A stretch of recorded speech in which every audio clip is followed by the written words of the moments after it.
JavaScript में ना API अगर समझोगे तो क्या होता है ना, एपीआई ऐसा समझो कि डाटा फेच करने के लिए जो एक ब्रिज का वर्क करता है। जैसे कि तुम्हें अगर बताऊं तो एक है सर्वर रहेगा और एक है क्लाइंट। नहीं तो ब्राउज़र समझ लो, ये ब्राउज़र है। ये तुम समझो कि एक ब्राउज़र है और ये सर्वर है। ये दोनों डिफरेंट प्लेस पर रहेगा। ये ना क्लाइंट के यूज़र के स्क्रीन पर रहेगा और ये कहीं पर स्टोर रहेगा एडब्ल्यूएस पर, नहीं तो कहीं थर्ड पार्टी प्लेस पर स्टोर रहेगा ये सर्वर।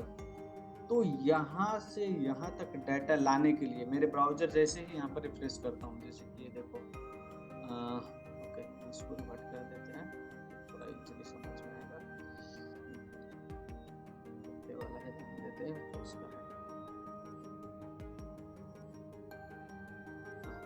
तो यहाँ पर देखोगे ना तो क्या है कि यहाँ पर अगर देखोगे तो क्या है, एक एपीआई है। ओके, ये क्या करता है ना, इस यहाँ पर ये पोस्ट लेकर आ रहा है। ओके, ये मेरा क्लाइंट ब्राउजर है। ओके, और ये जो डाटा जहाँ से आ रहा है, ये जो डाटा आ रहा है ना, ये सर्वर से आ रहा है। ये कहीं पर स्टोर होगा डेटाबेस में, तभी हमें ये रिटर्न करके दे रहा है। नहीं तो ये हमें क्यों देगा?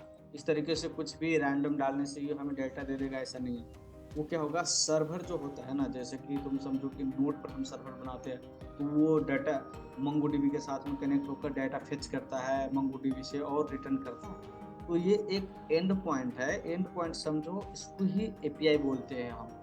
पे क्या होता है ना, एक ब्रिज का वर्क करता है। जैसे कि मेरा सर्वर से डाटा लाने का काम ना ये एपीआई करेगा, और यहाँ पर वो सेम चीज़ हो रहा है। जैसे कि मैं सर्वर पर जा रहा हूँ, डाटा लेकर आ रहा हूँ, एक कुछ वेरिएबल में रख रहा हूँ, उसको रन कर रहा हूँ। तो एक देख लो यहाँ पर एक ऐप बन रहा है, एक ऐप बन रहा है पोस्ट गेट करने का, बट वो थ्रू क्या हो रहा है, एपीआई के थ्रू से हो रहा है। अगर एपीआई नहीं रहेगा तो ये पॉसिबल ही नहीं होता। तो ऐसा समझो। ओके, अभी ना इधर आते हैं अपने में। तो तुम समझो कि इसका ब्रिज का काम करते हैं और ये दोनों का ज्वाइंट करवाने का काम करते हैं एपीआई।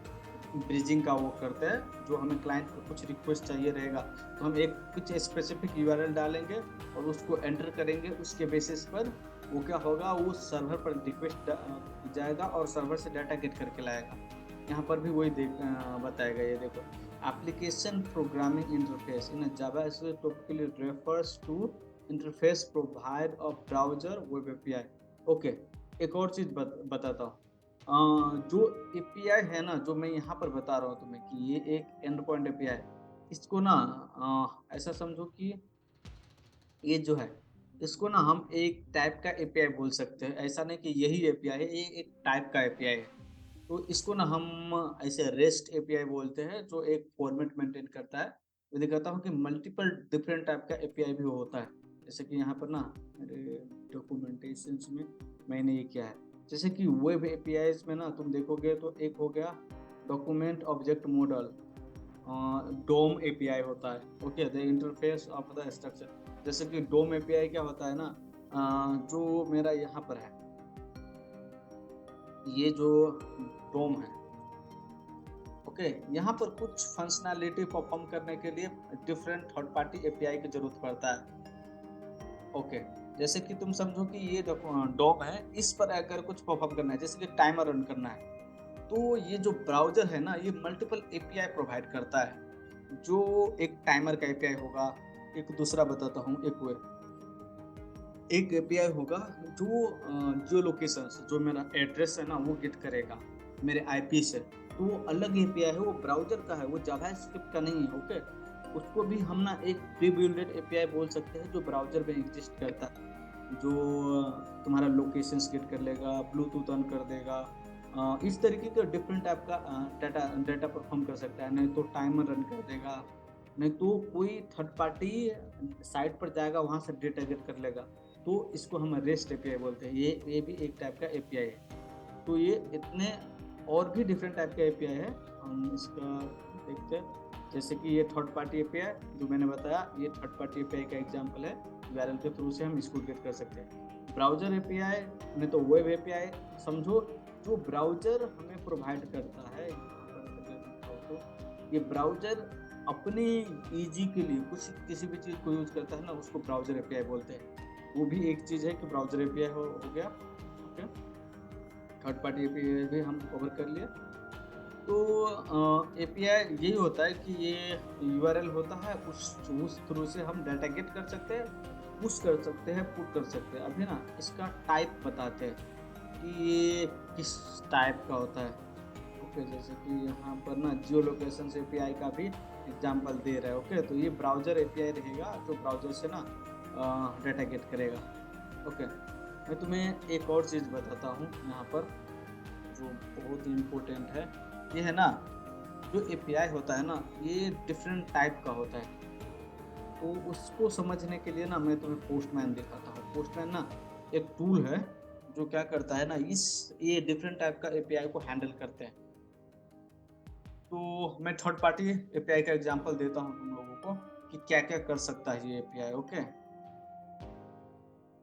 इसको ओपन होने देते।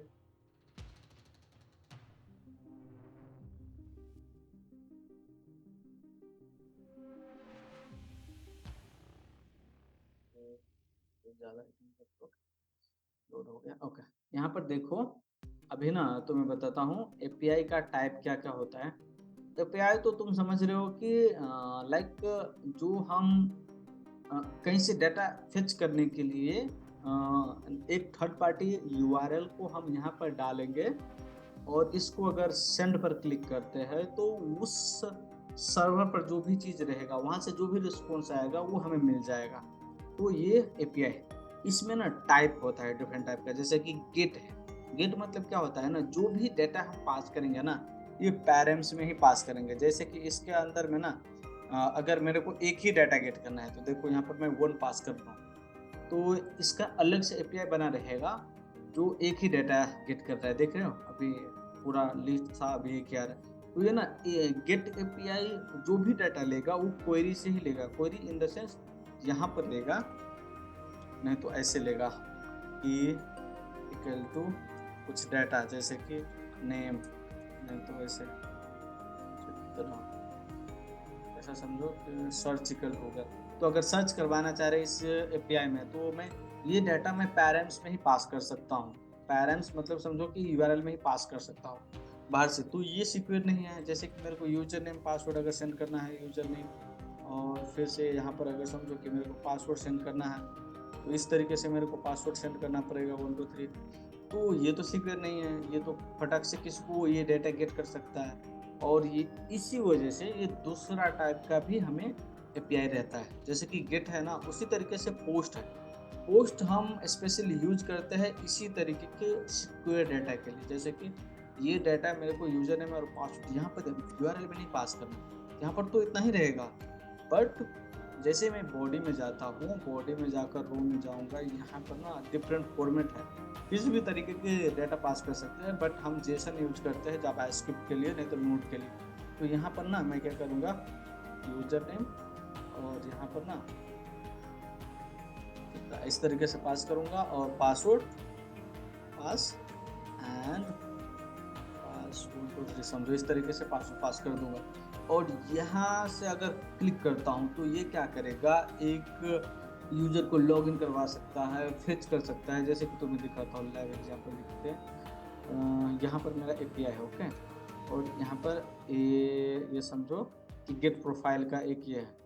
ओके, जैसे इसको यहाँ पर ओपन करते हैं, इसको ना देखो बॉडी में कुछ भी नहीं, ऑथेंटिकेशन में हमने कुछ डाटा डाला है जिसके बेसिस पर ये क्या कर रहा है, यूजर का डाटा ये करेगा, ऑथेंटिकेट करके आएगा। ओके, अभी ये टोकन एक्सपायर हो गया तो इसको वजह से नहीं दिख रहा, बट ये वो सेम काम करेगा। तो पोस्ट एपीआई क्या करेगा ना, क्रिएट करेगा किसी भी चीज को, वहां पर क्रिएट करेगा सर्वर पर।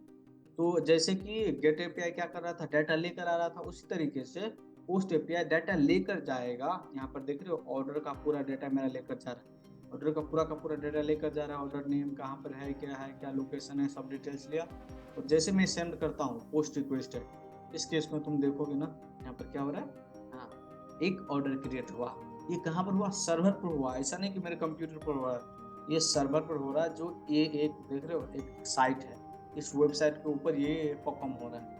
तो ये पोस्ट एपीआई है। इस तरीके से ना डिफरेंट एपीआई होता है। एक होता है पुट एपीआई और पैच। ये दोनों ना डाटा अपडेट करने के लिए हम करते हैं। जैसे कि अगर समझो ये तो पुश हो गया, अगर मेरे को इसमें कुछ अपडेट करना है तो उस केस में ना हम स्पेशली यूज करते हैं पोस्ट पुट एपीआई, नहीं तो पैच एपीआई। अगर माइनर चेंज है तो पैच एपीआई, नहीं तो थोड़ा मेजर चेंजेस है तो पुट एपीआई। इसके थ्रू से हम ना सर्वर का डाटा को अपडेट कर सकते हैं। एक और एपीआई है जो यहाँ पर दिख रहे हो, डिलीट। डिलीट भी बहुत यूजफुल है। डिलीट में से ऐसा समझो कि अगर मेरे को डिलीट करना है उसी सर्विस को, नहीं तो उस वहाँ पर कुछ भी चीज़ को, तो इस तरीके से टाइप में डिलीट एपीआई सेलेक्ट करेंगे, वहाँ पर आईडी पास करेंगे पेरेंट्स में और उसको रन कर देंगे। इसके थ्रू से क्या होगा, ये रिक्वेस्ट सेंड करेगा और वहाँ पर जो आईडी रहेगा उसको डिलीट कर देगा। अभी ये टोकन इनवैलिड हो गया, इसकी वजह से एक्सेस नहीं हो रहा है, बट वो ऐसा ही करेगा। ओके, वहाँ पर जाएगा, उसको डिलीट कर देगा। ओके, तो ये था एपीआई। और ये डिफरेंट टाइप का एपीआई है, गेट, पोस्ट, पुट, पैच और डिलीट, ये दो भी है, बट इसका उतना यूज नहीं होता। ऑप्शन क्या होता है ना, ऑप्शन ऐसा समझो कि ऑप्शंस अगर सेलेक्ट करेंगे ना तो वहाँ पर डिफाइन रहता है कि तुम लैम्डा फंक्शंस AWS में कुछ होता है जहाँ पर ना ऑप्शंस टाइप चलता है। ओके, तो पहले ये इतना देखो, ये सबसे ज़्यादा इम्पोर्टेंट है, ये 5 API type of API. Okay, 5 type of 5 type of the third party API का जो टाइप है वो डिफरेंट टाइप का है और डिफरेंट यूजेज है इसका। तो